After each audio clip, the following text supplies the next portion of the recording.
एक्जाममा धेरै पटक सोधेको है। Transform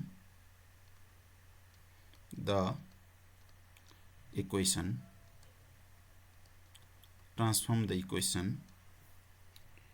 12 x square minus 10xy plus 2y square plus 11x minus 5y plus 2 equal to 0 by translating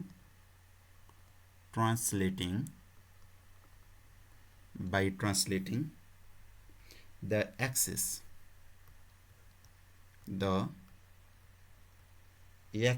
into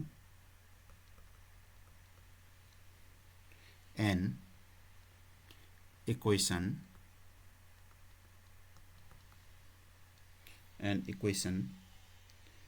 with linear term missing.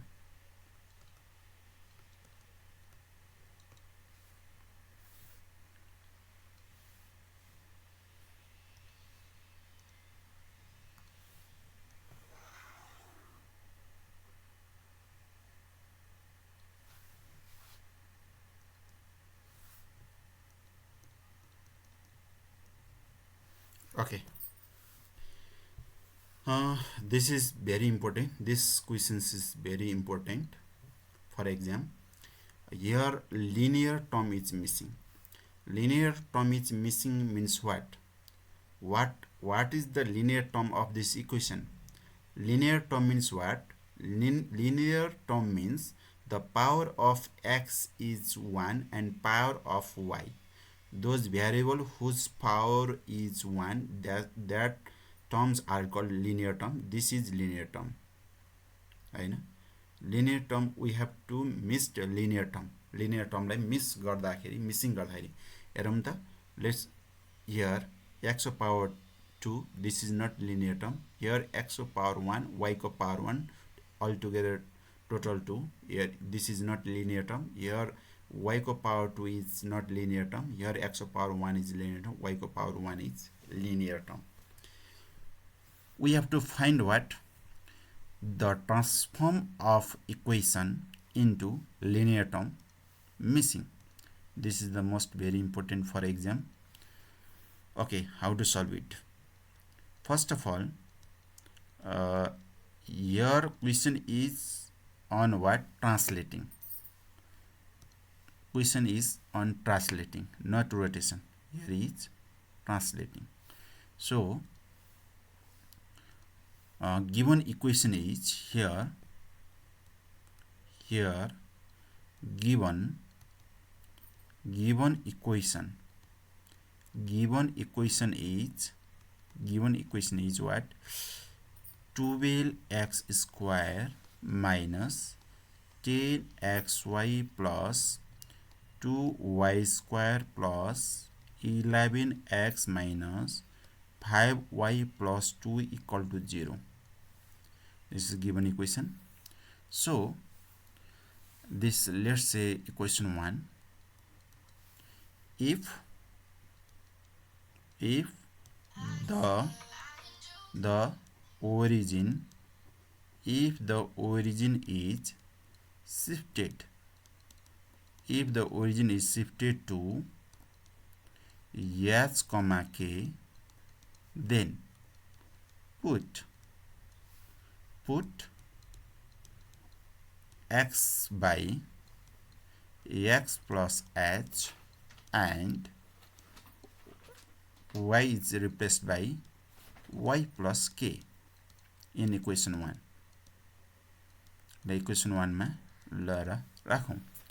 कति हुन्छ? Simply we have 12 x plus h को whole square minus 10 x plus h times y plus k plus 2 times y plus k को whole square plus 11 x plus h minus 5y plus k plus 2 equal to 0. Then just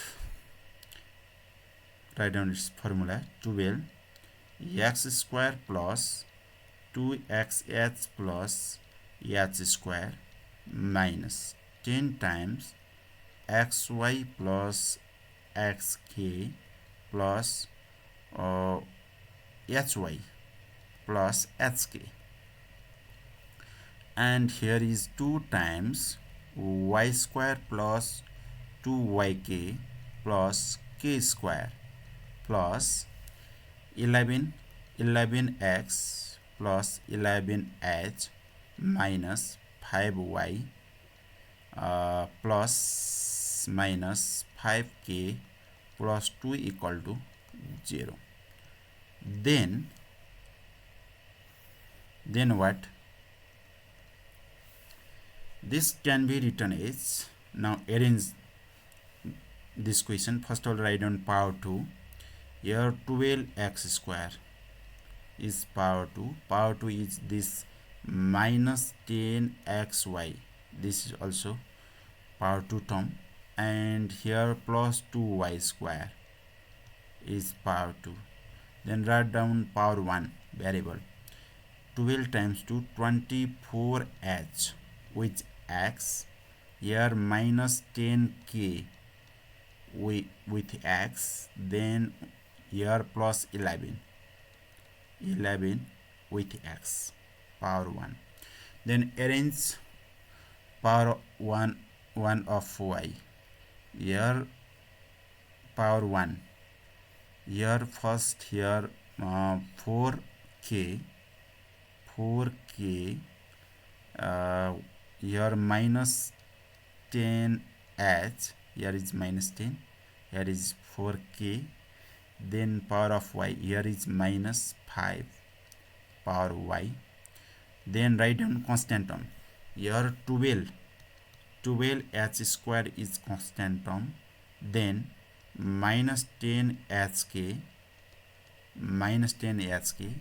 then plus 2k square, then plus 11h minus 5k plus 2r. only this. कसरी मिलाउने रहेछ? Simply power 2 भएकोलाई एक ठाउँमा राख्ने, power 2 भएको, then power 1 भएको एक ठाउँमा राख्ने, पावर 1 भएको एक ठाउँमा राख्ने. Then these are all what? These are all constant term. What is the linear term of this equation? Linear term means only, what is the linear term of the equation? Linear term is only this. किनभने यसमा x को power 1, y को power पनि कति छ? 1. हैन, यो सबै, यो पछाडीको these are all constant term, यो अगाडिको these are not linear term. Linear term is only this. To missing this term, यसलाई मिस गर्नको लागि, then just since we have given here, since linear term is missing, linear term is missing. Linear term missing हुनको लागि यो 0 हुनको लागि just put simply, अब x र y त 0 हुँदैन किनभने these are the locus of point. यो त 0 हुने नै हैन, यो त मिस्टेक भइहाल्छ, यो त 0 लेख्नै पाइदैन. अब यो टर्म हटाउने, यो term हटाउनलाई just we have to equating coefficient of x. Coefficient, we must have coefficient of x. Coefficient of x equal to 0 and coefficient of y must be 0. Coefficient x र coefficient of y 0. Then coefficient of x means 24h minus 10k plus 11 equal to 0. Next 10 minus 10h plus 4k minus 5 equal to 0. Just solve it. Solving these two equations, solving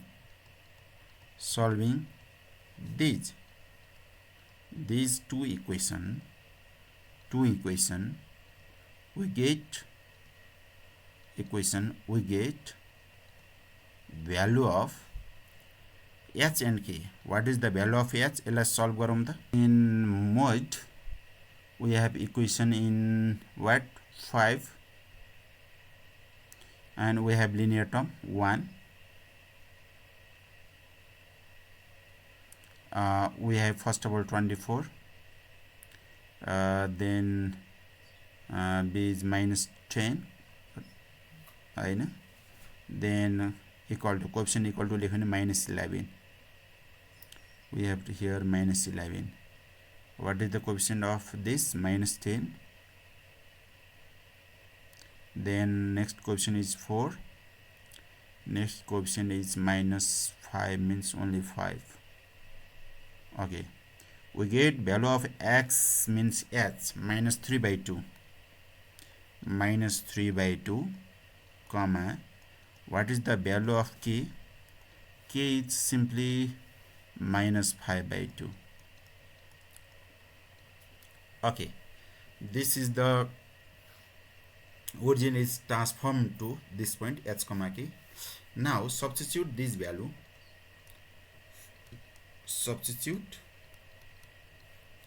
this value